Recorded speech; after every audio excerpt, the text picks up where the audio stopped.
Good afternoon.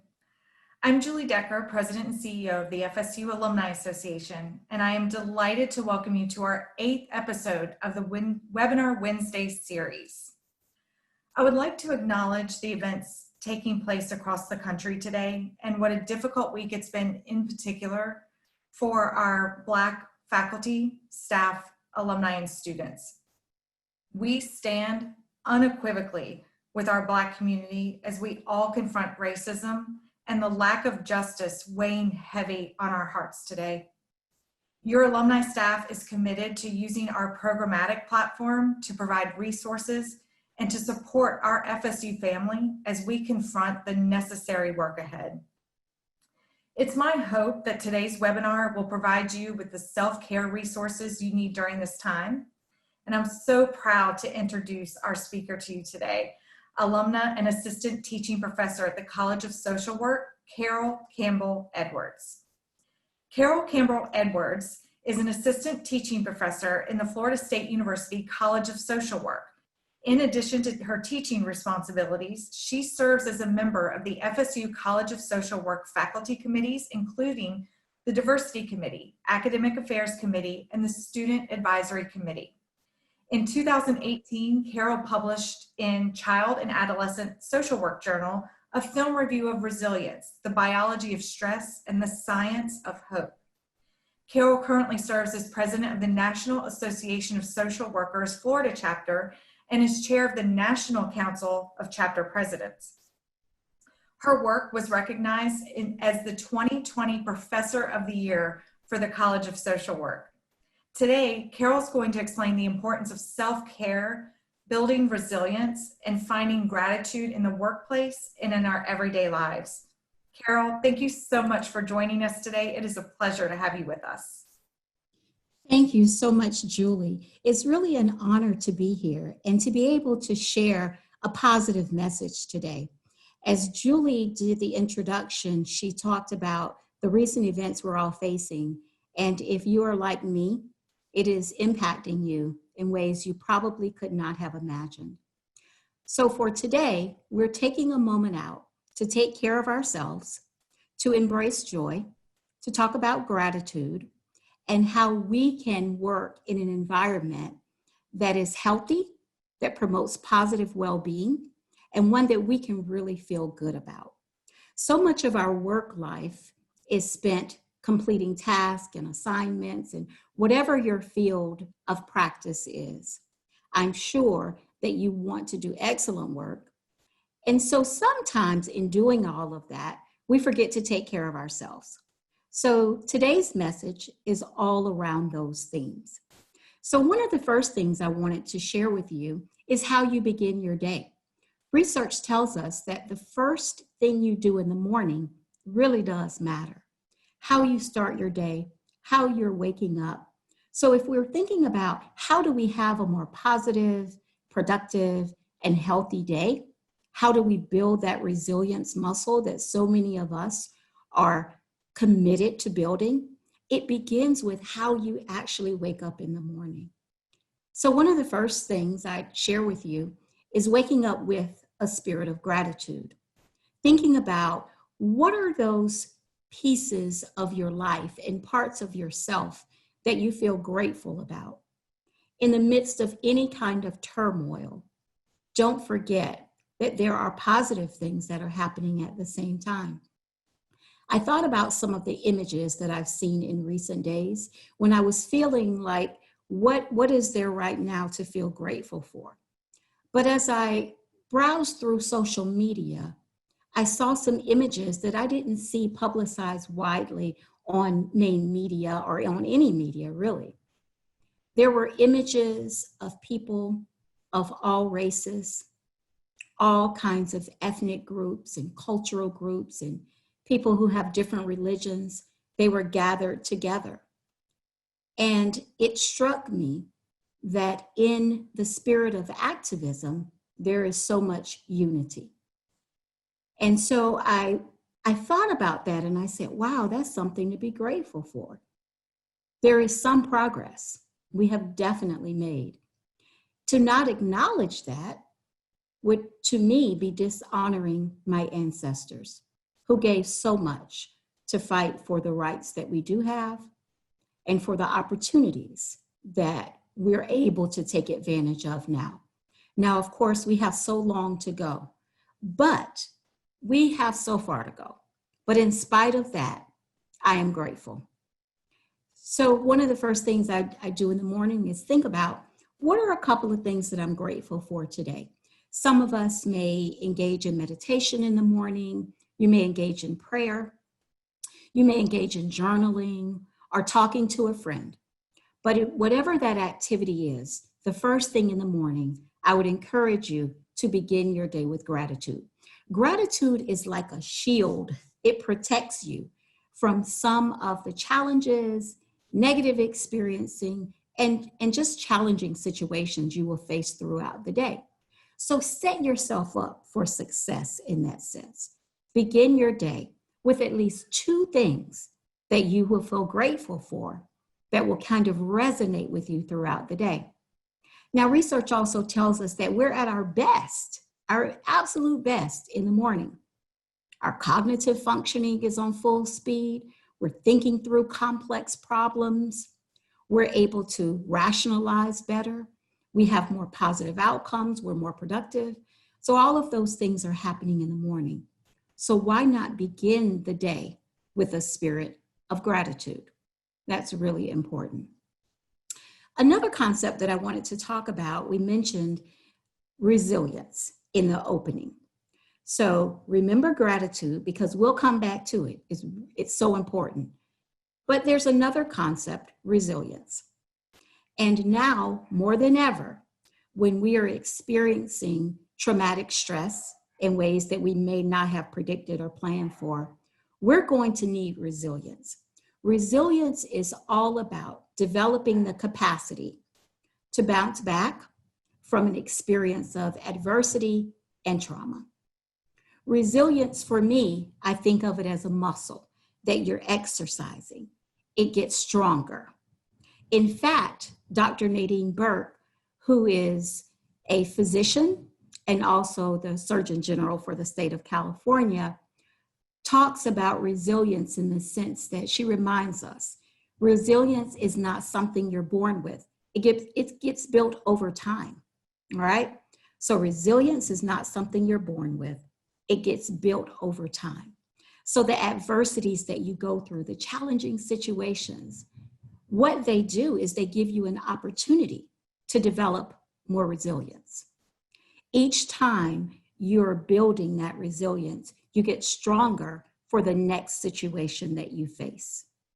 So I'm sure that many of you have gone through all kinds of situations in life. And sometimes, it makes you wonder, how in the world did I get through that? And then the next time you go through a situation, you're reminded of what you went through before. And you feel a little bit more equipped to be able to deal with what you're facing now. That's your resilience muscle that you're building.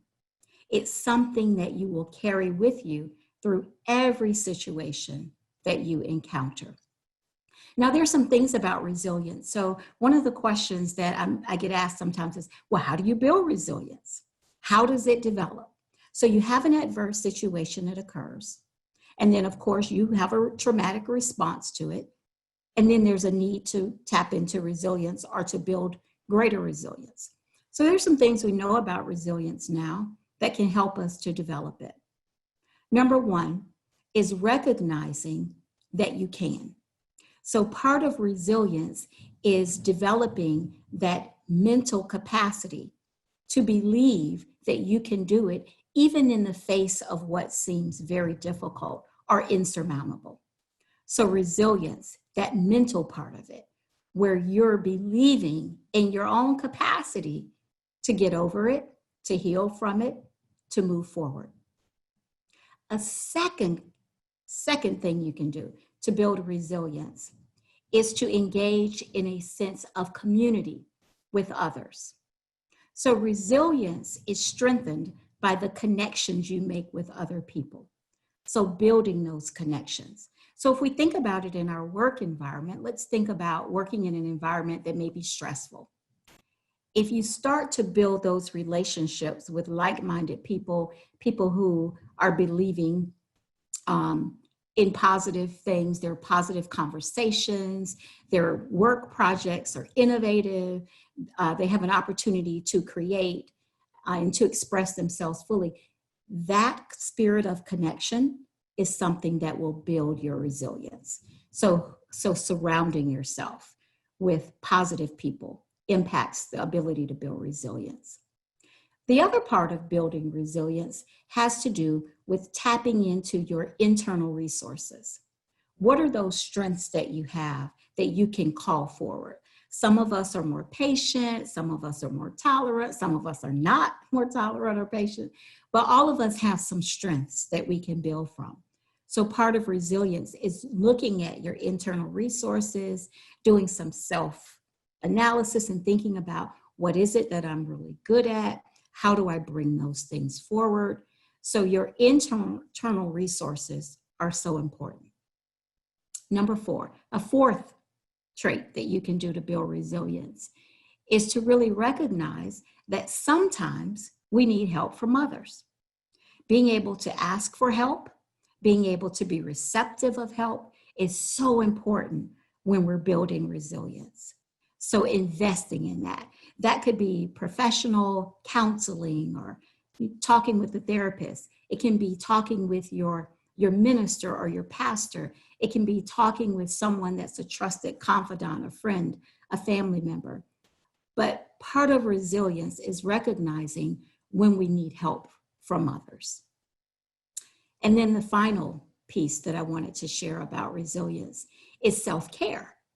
How is it that how do you take care of yourself? What are those muscles that you're using? For some of us, we do different kinds of things. So some self-care things involve other people, but some things we do solo. So whether it's taking some time off, spending a little bit of time away, or it might be self-care in the sense of physical exercise, right? So taking that morning walk or that evening walk, building in a fitness routine can help. The things that we eat, that we put in our body, that all impacts our self-care, right? Making time for ourselves is also part of our self-care. Making sure that our schedules are not so jam-packed that we don't have any time to slow down. That is also an important component of self-care and building resilience. The next concept I wanted to be able to share, because it's kind of a threefold piece. So gratitude, resilience, and also a spirit of optimism and joy. So that's really the final piece that I wanted to express is how do we develop a spirit of optimism and joy? And what is optimism all about? So for some of us, our personalities tend to be more focused on the positive. We tend to look at the sunnier side of the street, or we look at the glass, what do we say? It's half full instead of half empty. So it might be our natural inclination. But this is the good news. Research shows that only 25% of optimism is how you are born. The other piece of it is what happens to you and what you decide you want to have. So keep that in mind. It's just because a person is optimistic, it doesn't mean that they were always optimistic. You can become a more optimistic person. That is really good news for so many of us to know that that's something that we can build. And optimism is not about denying what is happening or living in a false sense of reality, but it's about in the face of difficulties and stressful situations and not feeling really good about something in your life and something that's happening, but it's making a decision that you're going to figure out which part of it you can start to see in a different way. So it's intentional. Optimism is an intentional action that you decide, that you choose what you'll do with it. All right. So one of the things I'd like to just show you for a moment here, I have a PowerPoint and I'm going to do a little bit of a screen share on this one, and hopefully it'll come through okay. All righty, here we go. So in doing this particular one, we finished just with optimism. I just wanted to kind of show you this one because I like the graphic and I think it just really sums it up so well. But it's that mindset that enables people to view the world, other people, and events in the most favorable, positive light possible. Some people describe this as a half glass full mentality. So that's so important. And before I do a little bit of an exercise with you, I'd also like to share with you this little slide that I made about joy. So what are those self-practices? And I wanted to share it at the end because it pulls together some of the things that we've been able to talk about so far. So when we think about self-care that promotes joy, we talked about practicing gratitude. And then one of the other things I wanted to mention was writing and reflecting on what's good, focusing on positive, and that's developing affirmations. I don't know how many of you have written affirmations, but affirmations can be something like this. Today, I choose joy, even in the face of difficulty. That's an affirmation. Another affirmation. In my work environment today, I choose to be productive and positive. That's an affirmation. Third affirmation. Let's say you have a difficult supervisor. Someone may have a difficult supervisor. So you have a difficult supervisor. What would happen different if you started out the day saying to yourself, although my supervisor may be challenging or difficult for me, I recognize that my supervisor is an expert in this particular area and I can learn from them. So today I choose to learn from my supervisor, all right? There's a research study that I was checking out recently, and one of the things it talked about is how do you create a more positive workspace? And this just reminded me of it. What if your supervisor is just a negative person and just extremely challenging? How do you do it? Or what if your upper management, you just kind of work in an environment that's very challenging? Do you know that the research shows that peer-to-peer support and recognition is more impactful than any other kind of employee recognition and satisfaction? So in spite of what the environment may be like, you can make a decision to connect and form peer-to-peer support groups. And by supporting each other, you'll generate more positive energy in your office, regardless of what else is happening. Strengthen resilience. We already talked about that. Focusing on optimism. And then that last point, keeping your cup full. All right. This is something I learned from my very first supervisor that I wanted to share with you. And I try to share it with as many people as possible. And the reason I think it's important is because of this graphic, emotional bank account. So I want you to think about the fact that just like our financial bank account, we all have this emotional bank account.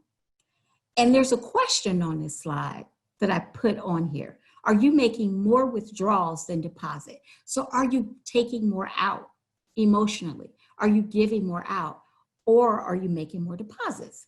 And I learned from my supervisor, the very first one, that you can only offer your best self from your overflow. And I want to show you why I believe that is so important.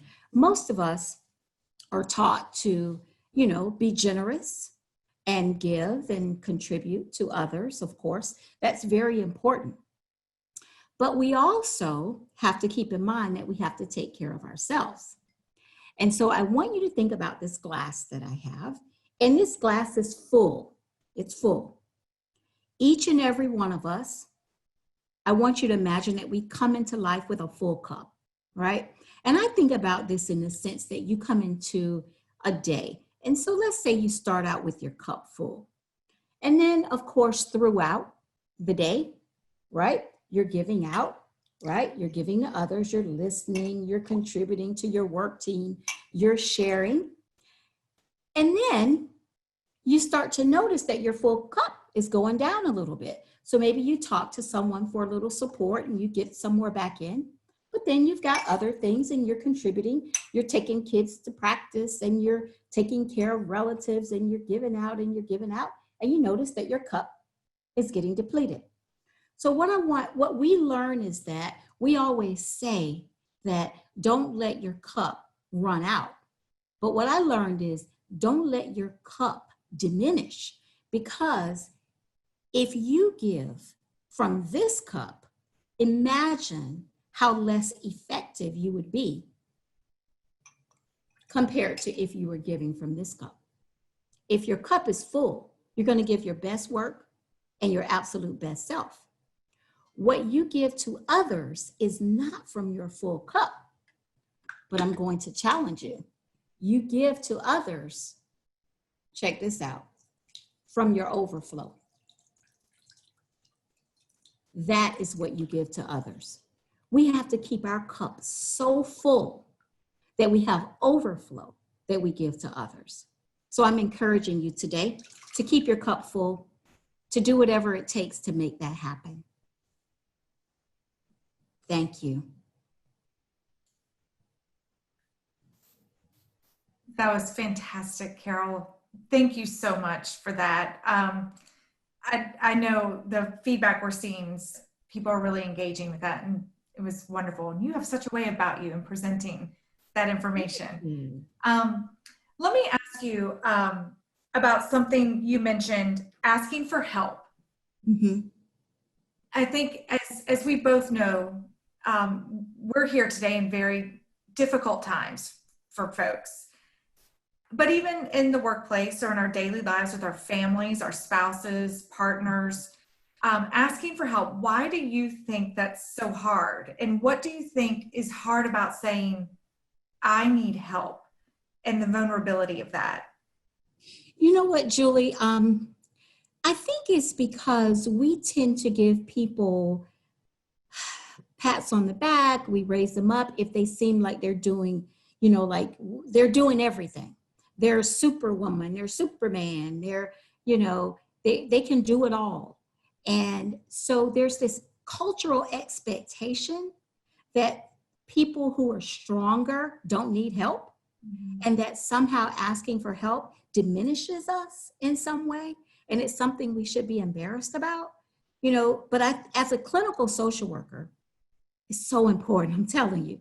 Just like you go for, I wish it were like this. I wish it were that just like you go for a physical exam, that there was a yearly cultural norm that we went for at least an annual mental health exam, where we were able to talk about what we've been through in the last year and what we're facing in the year to come, and how to get some more tools and resources to help us even more. I wish it were like that, but that's something that we have to kind of define for ourselves. And I think where we are now in our culture and the generations that are now, we recognize the importance of health and recognize that it's a good thing to go and talk to others and seek help. It makes us better, it makes us stronger.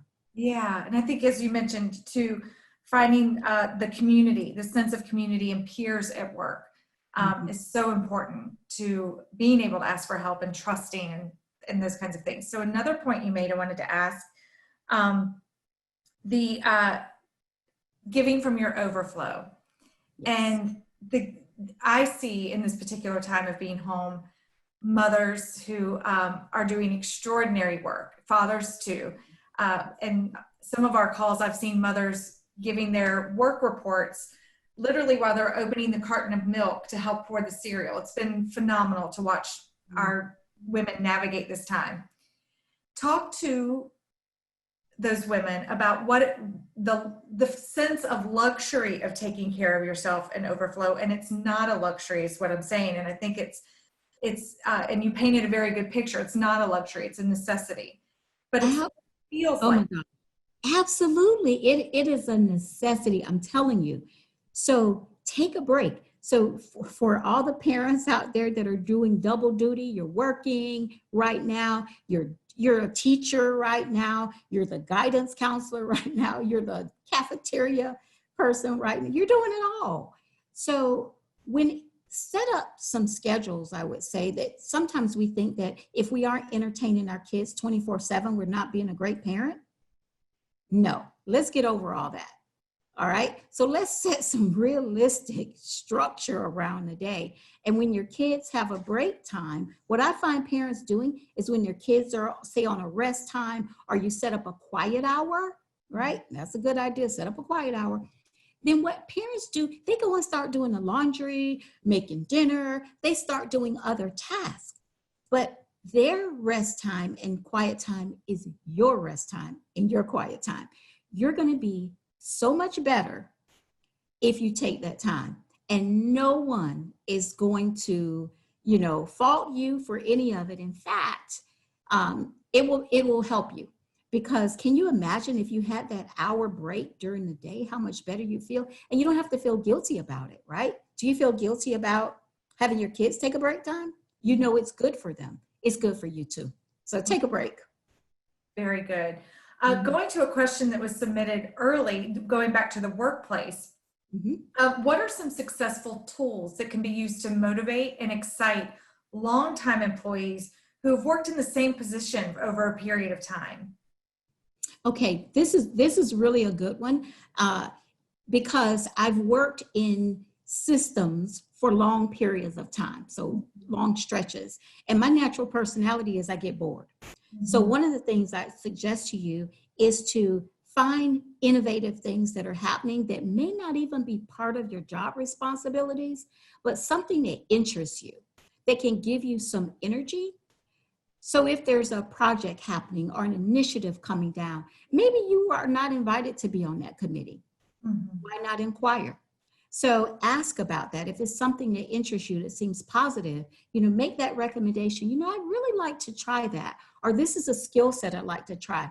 Take advantage right now, especially in our kind of remote situations that many of us are in, to learn new skills, right? To be exposed to new education and information, right? Taking free courses that you can find online right now, learning about something new, but really kind of diversifying your work. Just because you have a position description doesn't mean that you can't try other things. So perhaps talking to your supervisors and employers about getting involved in some of the innovative things that are happening in a company. Not only will it help you to stay engaged and to be able to grow and to learn, but it also actually looks good for you in terms of evaluations and resumes. Very, very good advice. I believe we did see somebody from the Career Center joined us today, so I know they're happy you mentioned that. I had another question from someone submitted ahead of time. I've been in a position where I do work hard, but I feel it goes underappreciated. How do I maintain gratitude? Okay, so first thing I'm going to do is help you by maybe there's some supervisors on the line or bosses or directors or CEOs on the line. Guess what? Thank you is a powerful expression in leadership. It's so important to thank employees, to express appreciation and gratitude. And another news flash, a paycheck does not equal gratitude and appreciation for employees. It's what they earn.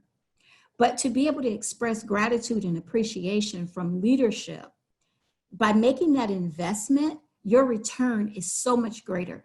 You can look at any research that's been done from any Fortune 500 company and how they use motivation to keep their employees. And you will find that making that investment up front pays off for you in the long run. It pays off in retention. It pays off in not having lost profits due to people, leaving, less sick days, all those kinds of things. So for the employee, what you can do in terms of not getting that appreciation is to perhaps recommend that. So if you're in a team meeting, make the suggestion. Hey, maybe we can start something that would be a recognition that's a peer recognition. Maybe we used to do something that was called Making a Difference Award. And every week you nominated someone who made a difference for you.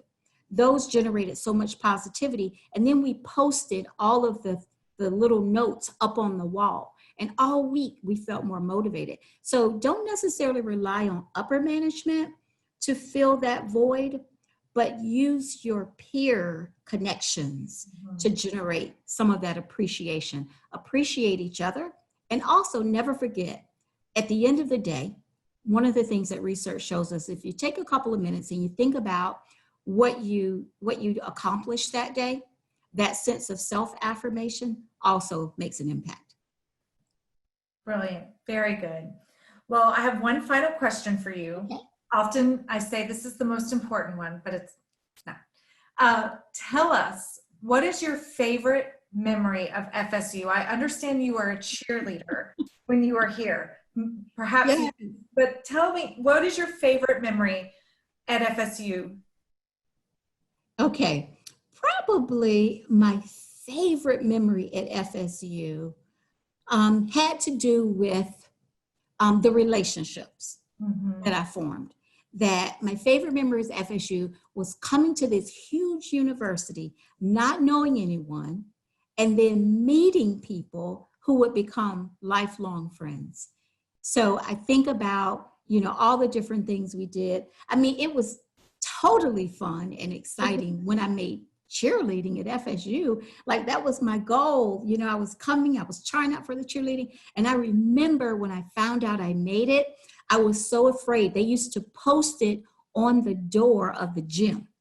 And you had to go up there that night and find out if you made the squad. And I was so nervous, I couldn't go up and look. So my entire dorm made posters and banners. And we went up there and they ran forward and they read it for me. Oh. And so they started cheering, and, it was just really an exciting moment. So that would also be one of my favorite FSU moments. That's a great memory. Those are some good friends. That's wonderful. Wonderful. Well, thank you again, Carol, so much. We at FSU are better because of dedicated alumni like you who are here serving our campus and the world in your thought leadership. Thank you for taking time to share your experience with us and fellow alumni and friends today. We hope that you will. It was my honor. I loved every minute of it. Thank you for having me. I really appreciate it. You have made hearts happy. We can tell. We're so very happy with your energy and spirit that you brought to us today. And next week we'll have our June 10th webinar series. We have some exciting presenters lined up. That's taking shape to be a very impactful webinar Wednesday. We hope you will join us. As always, go Noles.